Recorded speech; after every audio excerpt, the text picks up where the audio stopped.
ဟုတ်လေရပြီရသွားပြီကဲဒီခါဆောင်းလိုက်မနော်ခေါင်းကိုင်း တင်းလေးလေးလား အာ ဆောက်ပဲဆက်လိုက်တော့ လမ်းတယ်လို့ တော့ ခနဲ့ခနဲ့ဘာစီရ ချိုးတော့ဗော ငါတော့ကြလိုက်ငါလည်းကိုလိုမွေးနေဟုတ်တယ်စကင်နီညာ ရပြီ 18ရောက် ဘာကြည့်တော့သေးတယ်21ရောက်26ရောက်31ရောက် နောက်ဖက်ရဆောင် ပေါ်လာကြ ပေါ်လာကြသေးတယ်အဲ့ဒါဆိုရင်အကိစ္စအရင်ရှင်းရအောင် မရှင်းနဲ့တော့ ကျွန်တော်တို့တနားရီနောက်ကြဘယ်သူကြောင့် သူကြောင့် ဘယ်သူကြောင့်လို့ထင်တယ်လဲမှန်းကြည့်လိုက်တနားရီနောက်ကြတာဘယ်သူကြောင့်လို့ထင်တယ်လဲမှန်းကြည့်လိုက် ကြောင့်လို့ထင်တယ်မှန်းကြည့်လိုက်စမ်း မဲမဲ မှန်းကြည့်လိုက်စမ်းပါ မှန်းကြည့်လိုက်မယ်ဒီလုံး မန်းကြီးလိုက်စမ်းပါ 24ရောက် မျောလိုက်ရတာ live စောင့်နေရတဲ့ခုနကပြောပွားရင်နော်တနားရီနောက်ကြတာဘယ်သူကြောင့်လို့ထင်တယ်လဲ သူကြောင့်လဲဘာကြောင့်လဲ comment ဖတ်ကြည့်လိုက်comment ဖတ်ကြည့်လိုက်မယ် အညောကစေရောတဲ့ကိုကြီးတို့ကအိမ်ထဲမှာလို့ရှိတယ် အဲ့ရပေးရဘူးလား ကိုကြီး ကို တို့က တော်ရဲ့ဆောကိုတော်ရဲ့အဆိုင်အောက်နဲ့တတသွားပြီလားခုမှခဏနိုင်ထွားလာတယ်ကိုလိုဖုန်းနဲ့ကိုဒါလည်းကိုလိုကိုချမ်းရီချိုးနေမှာ အိမ်မက်လာပေးတယ်ခချင်ချင်နေ အရင်ဆောကြရတော့လေ ဟုတ်ကဲ့ live စောင့်နေတာခုနငါမေးတယ်ကိုရီမတက်လာဘူးကြားရတယ် ဟိုတလေးရှိတယ်လေ တော်တော်ဒလေးရနော် ဟုတ်မူရ ဘာလို့ငါရေချိုးနေလို့မဟုတ်ဘူး PC ကိုချမ်းရီချိုးနေလို့နောက် ငါမ ကျ ဟုတ် တယ် ဘူးငါမဟုတ်ဘူး မလေးအဲ့ဒါဖြစ်နေ ငါတို့မပြောနဲ့ ငါရောတော့ မရိုင်းနဲ့စေလေးပြောမရိုင်းနဲ့ ဒါလည်းရောင်ပြီးလို့ပြောတော့ အကုန်မဟုတ်ဘူး ကျေးဇူးရှင်တွေကိုဒီလိုဒီဆက်ဆံ တော်ကြောင်လည်းမဟုတ်သေးဘူးတော်ကြောင်လည်းမဟုတ်သေးဘူးကိုပိုးချင်ကြီးမဟုတ်ဘူးဆိုဘာမဟုတ်ပါဘူးဆိုကိုပိုးချင်ကြီးပဲ ညနေလေးမှရှင်းလာ စွာနဲ့ မဟုတ်ဘူး ရေချိုးနေလို့နေမှာတယ် ဟုတ်တယ်ကိုကျဆက်ပြတိုက်နေလား တနားရီတော့ကြာဘာလို့လဲမဟုတ်ပါ ကိုရှမ်းရေချိုးနေလို့လား ကိုချင်တဲ့တော်တော်နဲ့မဟုတ်ဘူးကျန်တဲ့လူတွေကမှန်း ပြေးနေတယ် ပြောလိုက်လား ဒီလိုချင်း တော်လာပြီနော်မဟုတ်ဘူး ဘာလို့ဖြစ်လဲမှန်တယ်ထင်စုဖြစ်တယ်ဒီမှာမားနေတယ်ဝဲမှာတော့ ကဲအဲ့တော့ပြောတော့ပါဘူး ပြီးမှ9နိုင်ကျတော့တက်တက်ပြမယ် ခင်းလိုက်ကြအောင်โอเคအဲ့တော့ ရှိကကိုကြီးက ဒီဆိုင်ချက်လောက်နှုတ်ဆက်လောက် ဟေး ကဲတရားကျော်အတော့ကျော် ပပလည်းမဟုတ်သေးဘူးဆက်ဆက်မလား မ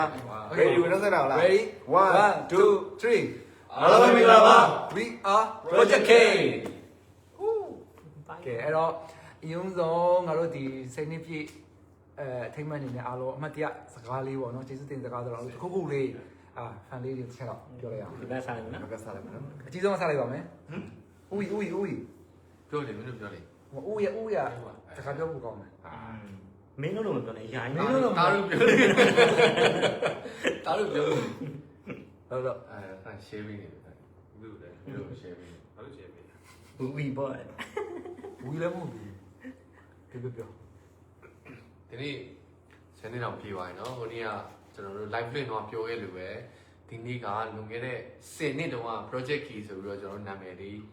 စပြီးတော့မှပေးခဲ့တဲ့နေ့ပြီးသွားလို့ရှိရင်mirror selfie လေးရိုက်ခဲ့နေပါနော်ဆိုတော့အဲ့ဒီနေ့က10နှစ်တောင်ရှိပါပြီ yes ဆက်မြန်တယ်နော် ဟုတ်တယ် ဒီလေခဏလေးလိုပဲ ဟုတ်ပါ ဘာမှန်းတော့ဒီပြုတ်ကနေဒီ10နှစ်ရောက်လာ အဲ့လိုအတန်းကြီးရပေါ့ ပြုတ်ကနေငရေပေါ့ ကျွန်တော်အားလုံးပဲဒီနေ့ဒီချိန်ထိပေါ့နော်တချို့ကလည်း10နှစ်9နှစ်တွေထိမိရယ်တချို့ကလည်း10နှစ်ထိမိရယ်တချို့ကလည်း5 6နှစ်မှမိရပြီးတော့မှproject ကိနဲ့တူ anniversary ကိုအထူးဖြတ်တန်းကြရမှာနော်ဆိုတော့အားလုံးကိုတကယ်ကျေးဇူးအများကြီးတင်ပါတယ်လို့နော်ကျွန်တော်နဲ့အတူတူရှိပေးနေလို့နှစ်တိုင်းမှာ celebrate လုပ်ပေးနေလို့ဒီ project ရဲ့ anniversary တိုင်း celebrate လုပ်ပြီးတော့မှအတူတူဖြတ်တန်း ခွင့်ရတဲ့အတွက်လည်းကျေးဇူးအရင်တင်တယ်အားလုံးလည်းကျေးဇူးအများကြီးတင်ပါတယ်လို့အားလုံးချစ်ပါတယ်နော် ဟုတ်ကဲ့ဆရာကဲမင်းအချင်းကြီးအငယ်ဆုံး အဲ့ဒါဆိုရင်ဒီကအဖွဲကိုအရင်ကျေးဇူးတင်ကြတာပေါ့10နှစ်ပြည့်မှာ10နှစ်ထိเนาะဒါတို့အတူတူရှိတယ်ပြောခဲ့တဲ့အတိုင်းပဲတက်တည်တူတူကြီးကြမယ်ဆိုတဲ့အတိုင်းပဲအတူတူရှိတယ်လို့ကျေးဇူးအများကြီးတင်ပါတယ်လို့ပြီးသွားရင်လည်းပြီးသွားရင်အဓိက cam နေပေါ့ cam နေဆိုလို့ရှိရင်လည်းအခုဆို10နှစ်တောင်ရှိနေပြီတချို့ဆိုလို့ရှိရင်လည်းခလေးရသွားကြပြီအနောက်လည်းကြာသွားကြပြီပြီးသို့တော့အချင်းမလျော့ပဲနဲ့ဟိုအမြဲတမ်းခုတည်းစောင့်မျှော်ပေးတယ်ဘာအသစ်တည်လာမလဲဟိုအမြဲတမ်း cam back ကိုလည်းမျှော်လင့်ပေးနေတယ်အားကြောင့်မလို့လည်း game တွေလည်းရန်ကျေးဇူးတင်ပါတယ်လို့အဲ့တော့ဒီထက်အများကြီးအသက်အတူတူကြီးပွားကြမယ်လို့ပြောချင်ပါတယ် ကိုတော့ကိုတော့ ကိုတော့ကိုကြီးတော့ပြော ပြောပြလာ ဖုန်းကိုတွန်းထိလိုက်အဲ့မှာကိုရတယ်သူ ထိလိုက်တော့တက်ပြောက်သွား မင်္ဂလာပါဒီတော့တွင်းတော့မှမတွေ့တာကြာပြီနော်ဟိုဟာပွဲတွေတိတ်မရှိရတယ်လေရေဆုံးပြောချင်တာကတော့နောက်ဆုံးတော့10နှစ်တောင်ရောက်သွားပြီပေါ့နော်အဲ့10နှစ်ကလည်းပြန်တကယ်လို့ပြန်စဉ်းစားကြည့်မယ်ဆိုရင်တကယ်မနေ့တနေ့ရလို့ပါပဲလို့မနေ့တနေ့ကဟိုမြင်နေကြမျက်နှာလေးတွေရောဟိုအကုန်လုံးပဲပေါ့နော်အခုတချို့တွေဆိုလည်းနိုင်ငံခြားတွေရောက်သွားတယ်တချို့တွေဆိုလည်းအလုပ်တွေမအားတဲ့ဂျားတွေကနေပြီးတော့အလုပ်တွေဖြတ်ပြီးတော့ဟာအမြဲတမ်းအကူတွေကျွန်တော်တို့မျက်နှာတွေမငယ်အောင်အမြဲတမ်းနေပြီးတယ်အားပေးကြတယ်အဲ့ဒီတော့လည်းတကယ်ရင်ထဲကနေပြီးတော့လှည့်လည်နေတဲ့ကျေးဇူးတင်ပါတယ်နောက်လဲ10နှစ်ကနေစလို့နောက်ထပ်နှစ်တွေအများကြီးအိုမင်းသွားတဲ့အထီကိုတူတူရှိကြပါတယ်လို့နေ့တိုင်းပြောရွှင်နဲ့ကျဲမာနဲ့တူတူဖြတ်တန်းကြရ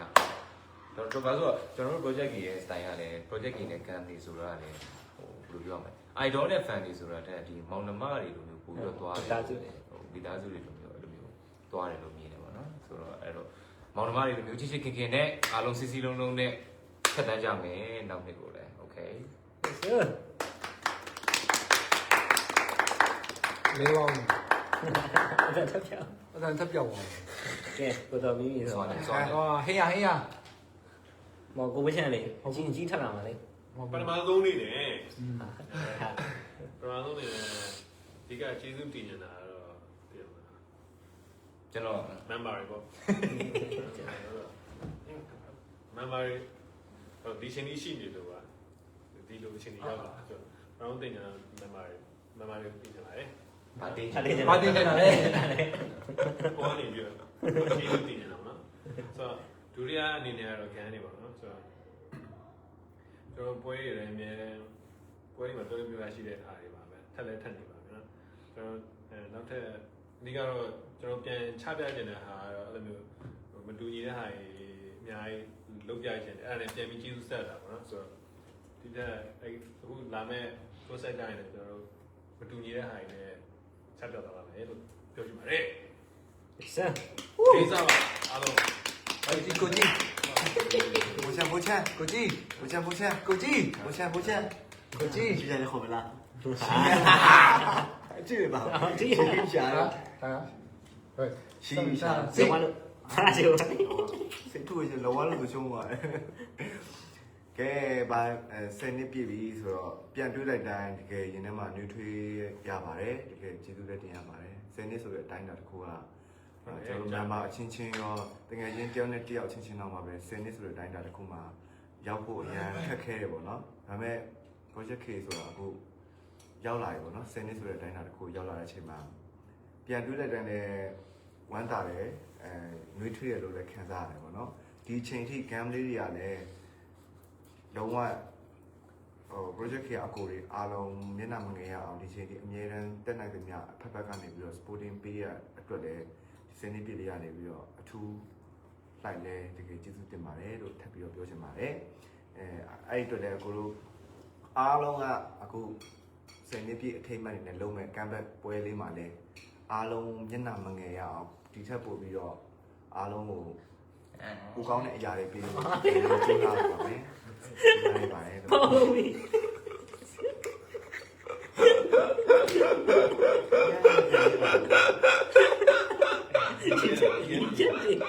အဲ့တော့ကျေးဇူးတင်ပါတယ်အဓိကပြောချင်တာပေါ့နော်တကယ်10နှစ်ပြည့်ရဲ့ဝ လေးမှာဆယ်နှစ်ပြည့်ပွဲလေးမှာလည်းဆက်တော့ကျေးဇူးတင်ပါတယ်ဒါရေးစီပြန်နေလို့ အားပေးလာတာကျွန်တော်တို့ဒီနေ့သွားပြီဗျာ ချက်တယ်ပဲနေတယ်ဆယ်နှစ်ပြည့်မှာ ကဲကဲဟုတ်ကဲ့ကျွန်တော်ဆယ်နှစ်ပြည့်ပွဲလေးမှာငါပြောကျွန်တော်အစမ်းကိုစူးစမ်းနေဆိုတာခံလေးတွေတီးထားပေးပါမကြမီလာမီလုံးဝတချင်းတစ်တွေအများကြီးနေဖြစ်တော့ ကိုကြီးက ဒီရှိပါတယ် ကွန်ဆပ်လို့ပြောလိုက်တာ ဟုတ်တယ်အဲ့လိုပြောမိတယ်လား အဲ့တော့ ဟိုကနေပြောလေ ဟော အဲ့ဆိုရင်ပါကျွန်တော်ပြောငါလေပေါ့နော် ဒီပါလေ ခုနကပြောသလိုပဲအဓိကပေါ့နော်ကျေးဇူးတင်ချင်တာကကျွန်တော်ပထမဆုံးကကျွန်တော်ဒီမန်ပါအကုန်လုံးပေါ့နော်မန်ပါ6လုံးကိုကျွန်တော်တကယ်ကျေးဇူးအများကြီးတင်ချင်တယ်လို့ဘာလို့လဲဆိုတော့7နှစ်ကြီးအောင်ကြားတယ်မလားဟိုပုံမှန်ထပ်ပေါင်းကိုမိသားစုထဲမှာဆိုတော့မှညီကောင်မောင်နှမတွေဆိုရင်တော့မှကွာ7နှစ်ကြီးတင်မှာအတူတူနေပြီးတော့အဲ့လိုမျိုးရှေ့ခင်ရှိဖို့ဆိုတာအရန်ခက်ခဲတယ်အခုကတော့မှညီကိုမဟုတ်ပေမဲ့လည်းတော့မှညီကိုလိုပဲ ဒီမှာလို့ စနေကြီးအထီကိုပေါ့နော်အတူတူတယောက်နဲ့တယောက်ဖပောင်ကတယောက်လိုအပ်နေရအောင်တယောက်ဖြည့်ဆည်းပေးတယ်တယောက်နဲ့တယောက်စိတ်ဆိုးစိတ်တောက်စရာစိတ်ခုစရာရှိခဲ့လို့ရှိရင်တယောက်နဲ့တယောက်နားလဲပေးကြတယ်ဘေးကနေပြီးတော့မှတဦးနဲ့တဦးပြန်ပြီးဖြန့်ဖြည့်ပေးကြတယ်ပေါ့နော်ဒီအဖွဲ့ကြီးအခုလိုစနေကြီးရှိတဲ့အထီကိုကအကုန်လုံးဖက်ဖက်ကပေါ့နော်ကိုကျွမ်းကျင်ရကိုလိမ္မာဘက်ကနေပြီးတော့မှအဖွဲ့ကြီးစီလုံးဆိုတာရှိနေဖို့အတွက်ပေါ့အကုန်လုံးကဟို index right ကိုစိတ်တော့အကုန်လုံးနှိပ်ပြီးတော့ဟိုလုတ်ခဲ့ကြတယ်ပေါ့နော်အဲ့တော့အခုချိန်ထိစိတ်နှိပ်ဖြစ်ခဲ့တယ်ပေါ့နော်ဒါဖွဲ့ဒါအားလုံးတကယ်ကျေးဇူးအများကြီးတင်တယ်ပြီးသွားပြီဆိုလို့ရှိရင်ကျွန်တော်တို့ရဲ့ fan လေးတွေပေါ့ဘာလို့လဲဆိုတော့ကျွန်တော်တို့ကဒီလူပြအလုပ်ကိုလုံးဝအလွယ်မနဲ့တိတ်ချတာမလို့ဖြစ်တော့အချိန်ကတော်တော်၄-၅နှစ်လောက်ရှိတယ်နော်စိတ်နှစ်သာရှိသွားဆိုတော့ကျွန်တော်တကယ်ကျွန်တော်အလုပ်မြအလုပ်ကိုလုပ်ခဲ့တာ project တွေနဲ့တခြားလုပ်ခဲ့တာ၄-၅နှစ်ပေါ့နော်အခုချိန်မှာဗာပဲဂျားထဲမှာဟာဝါ4-5-6နှစ်လောက်ကိုထိကွာစောင့်ပြီးတော့အခုချိန်တီကွာဒီမှာအခုဖယ်ချင်းမဲ့ဘာပဲလုပ်ဘယ်လိုချိန်မဲ့ဘယ်လိုပုံစံနဲ့ပြန်လာအကုန်ကအရင်အားပေးကြတယ်ချစ်ပေးကြတယ်အခုချိန်လေးလည်း supporting လုပ်ပေးကြတယ်ပေါ့နော်အဲ့တက်တယ်လည်းတကယ်ကျေးဇူးအများကြီးတင်ပါတယ်လို့အဲ့တော့အခုဟိုပေါ့နော်အခုလည်း campaign အနေနဲ့ကိုရတီ project ရဲ့ concept ပွဲလာပါတော့မယ်ပေါ့နော်အခါကြလို့ရှိရင်လည်းအခုဒါမှကျွန်တော်အကိုတို့စောင့်ပေးခဲ့ရတဲ့ဒီ4-5-6နှစ်အချိန်ဟိုစောင့်ပေးခဲ့အခုအကိုတို့ campaign ကြလို့ရှိရင်လည်းဟို fan လေးအားလုံးကဘယ်လိုပြောပြဒါငါတို့ဟိုတို့အပေးခဲ့တဲ့ဦးလေးတွေကွာ ဒါငါတို့အားပေးရဲ့အဲ့လိုပေါ့နော်ဟို ဦးလေးကြီးပွဲဦးလေးကြီး တွေပေါ့နော်ပွဲ project ပွဲဆိုပြီးတော့ဟိုဂုံယူရတဲ့အထိအဝါဖြစ်အောင်တော့ကိုလိုဘက်ကအတက်နိုင်ဆုံးအကောင်းဆုံးဖြစ်အောင်ကြိုးစားပြင်ဆင်နေပါရဲ့ပေါ့နော်အခါကျလို့ရှိရင်အခုပွဲ concept ကြလို့ရှိရင်လုံးဝဒါတော့အပေးဖို့လည်းတကယ်ကိုဖိတ်ခေါ်လိုက်ပါရဲ့လို့အဲ့တော့အားလုံးဘယ်လိုလုပ်စ ဇီကီဆိုးနေတာ comment ထဲမှာ ဟုတ်လားစိတ်ရှိပါလားအဲ့လိုစိတ်ဟောမှာ တို့အမေကယောက်ျားတော့ရသွားတယ် ဆယ်နှစ်ပြည့်မှာတော့ဒီပါရှင်း ဆိုးလား အဲ့တော့စဟုတ်တယ် ဆယ်နှစ်ပြည့် အဲ့ဒါပါ comment နေတာဘယ်လိုကြောက် confirm အားလုံးခေါင်းနေ comment ရဖတ်ပြီးတော့မှာ နော်ရော အေး comment လေး email လေးဖတ်ပြလိုက်နော် comment လေး အဲ့တော့အညောင်းလား အကုန်ပြီးသွားတယ် ပြီးပါပြီ ဟုတ် ရ ဟော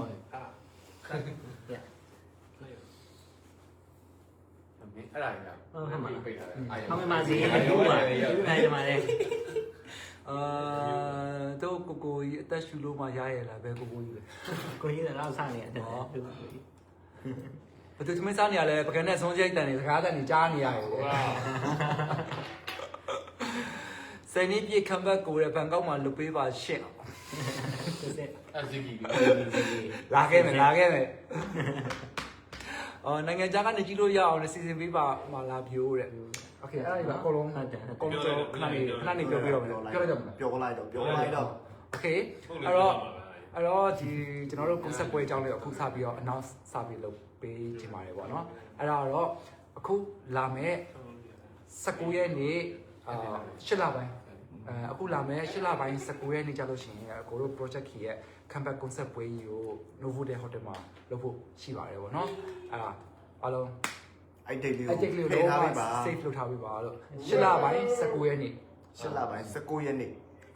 8လပိုင်း19ရက်နေ့ပေါ့နော်အဲ့ဒါလေးတစ်ခုရှိရယ်ပြီးသွားပြီဆိုလို့ရှိရင်နောက်တစ်ခုကဘာလဲဆိုတော့ကိုရဲ့ဒီ project ကြီးပွဲကိုထပ်အောင်တချို့လာရောက်အားပေးနိုင်တဲ့လူတွေရှိသလိုလာရောက်အားမပေးနိုင်တဲ့လူတွေအတွက်ကိုလည်း အခု project K ကနေပြီးတော့မှlive လည်းရှိပါဘောเนาะဒီပွဲ live လည်းရှိတယ်အဲဒီ live ကကြတော့ကိုတို့ကအခုမဟာနဲ့ချိတ်ဆက်ထားတယ်ပေါ့နော်မဟာနေပြီးမှကိုရဲ့ပွဲလုံးကို live လွှင့်ပြီးတော့မှဖြစ်ပါရဲ့လို့ အဲ့ဒါအဓိကကတော့ဒီနိုင်ငံခြားတွေကရောက်နေတဲ့ company တွေအတွက်အဓိကရည်ရွယ်ပါတော့ဒီမှာမြန်မာပြည်မှာရှိနေတဲ့လူရန်ကုန်မှာရှိနေဆိုရင်တော့ကိုရောလာသိနေတယ်ပေါ့နော်အကုန်လုံးအမှားပါအတူတူ version ရှင်းနေဆိုကြမယ်ဒီအမတ်တရားတွေဖြတ်တန်းကြမှာပေါ့နော်ဘယ်တော့ဆိုရင်ဥပမာကျွန်တော်တို့ဆိုရင်ကိုရောအားလုံးဆိုပြန်ပြောပြတဲ့ခါကျရင်ဘယ်နှခုနှစ်တုန်းကဆိုရင်ဘယ်ပွဲတုန်းကဆိုရင်ပြန်ပြောအမတ်တရားတွေဖြစ်တယ်ဥပမာ Win and Grand တုန်းကဆိုရင်ပွဲလုပ်ခဲ့တယ်နော်2019ထင်တယ်ဟုတ်လား19မှာတော့အဲ့တော့က family တင်တော့ဘယ်လိုမျိုးဆိုတာအရန်မတ်တရားဖြစ်နေရန်ပြုတ်သွားပြီးတော့ဟို marketplace မှာလုံတော့ရတယ်2016နော်ဆက်ခွန်မှာတော့လည်း family တင်ဘယ်တော့ပုံလေးတွေမြင်လိုက်တာဟာအဲ့တော့ဘယ်လိုမျိုးပုံလေးဆိုတာအဲကြောင့်အတူရှိတာလာတာမလာတာဆိုတော့အကိုတို့လူများဖို့ပဲအယူခေါ်နေရဆိုတာထက်ကွာလူများဖို့လည်းဟုတ်ပါတယ်ဒါပေမဲ့အတူတူအမတ်တရားလေးတွေဖန်တီးခြင်းလို့ဖြစ်တယ်ပေါ့နော်အဲကြောင့်အကုန်လုံးနဲ့ပြောရှင်းဖြတ်တိုင်းနေတာပါလို့ ပြီးတော့အရင်ကကိုတို့ project K အနေနဲ့လုပ်ခဲ့တဲ့ပွဲတွေကကျတော့ကိုတို့ farming တင်ပုံစံမျိုးလုပ်ခဲ့တာပေါ့နော်အခုဒီတစ်ခေါက်ပွဲကကျတော့ကိုတို့ farming တင်ပုံစံမျိုးမဟုတ်ဘဲနဲ့ကိုတို့ရဲ့ project K ရဲ့လုံးဝ concept ပွဲကြီးပေါ့နော်အဲ့လိုပုံစံမျိုးနဲ့အတိအကျလုပ်ထားတယ်ပြီးတော့ရှင်အဲ့မှာဖျော်ပြမဲ့ချင်းတွေအကုန်လုံးကလည်းလုံးဝအကုန်အစ်စ်တွေပဲလုံးဝအစ်စ်တွေကြီးပဲဟိုမှာဖျော်ပြရည်လည်းပါမယ်ပြီးတော့ရှင်အားလုံး surprise ဖြစ်နေမဲ့ချင်းတွေလည်းပါတယ်ပြီးတော့ဆိုလို့ရှိရင်ဟိုလုံးဝဗျာခါမှမမြင်ဘူးတဲ့ပုံစံမျိုးတွေအကိုတို့အားလုံးပေါ့နော်။တူတယောက်စီမှာလည်းအဲ့လိုတစ်ခါမမြင်ဘူးတဲ့ပုံစံမျိုးတွေ fight အကုန်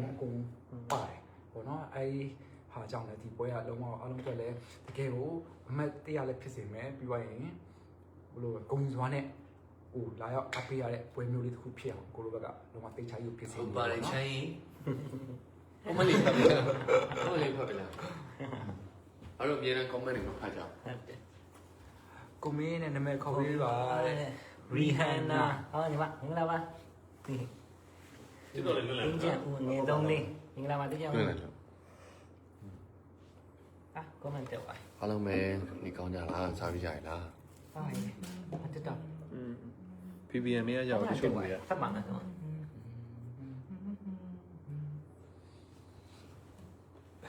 မမြင်ရဘူး ဘယ်မမြင်ရလား ဟုတ်လေ ငယ်ဆုံးလေးတဲ့ကိုမင်းခေါ်ပေးပါတဲ့ ဟုတ်လဲဆိုလိုက် ရင်းမပေါ်ပါဘူးနော် ကိုကြီးတို့ဝေးကလေးအားပေးလာတာတဲ့နှစ်တီရတာပေါ့ Unity မောင်29ရက်နေ့တွင် birthday wish လေးပေးကြပါတဲ့ဟုတ်ကဲ့ အကောင်ကတူပါလားအိမ်မှာလည်းပြီးသွား ဟိုမင်းတက်နေတော့ရောမင်း like မကောင်းလား လိုက်ပြပါ Wi-Fi လိုင်းမကောင်းဘူးနော်မသိဘူးတော့ တော့ရှင်းခွာနေတယ်တော့ သိလားဒါတင်း Wi-Fi လိုင်းမကောင်း ဘာလို့လဲ ဟာဘူးကျင်တယ်ခုနက Wi-Fi ကောင်းလို့ Wi-Fi နဲ့ဟောဖြစ်နေမဟုတ်လား ကောင်းမှုလေ ဟုတ်တယ် comment မင်းတို့ရက်နေရရော မိမိလေး ဟုတ်လားဟုတ်တယ် မရောက် ဟမ် ဒါမှမဟုတ် လာလာ ခုကဘာလို့လဲဆိုတမရသွားတယ် ကောင်းပြီ တမရသွားတယ်ဟာလေ ဘုရားတက်ပါ ဟာ ရက် မ ပါ ခါတော့မလို့နဲ့တော့မလို့နဲ့အတမ်းမပါဘူးနေ ရ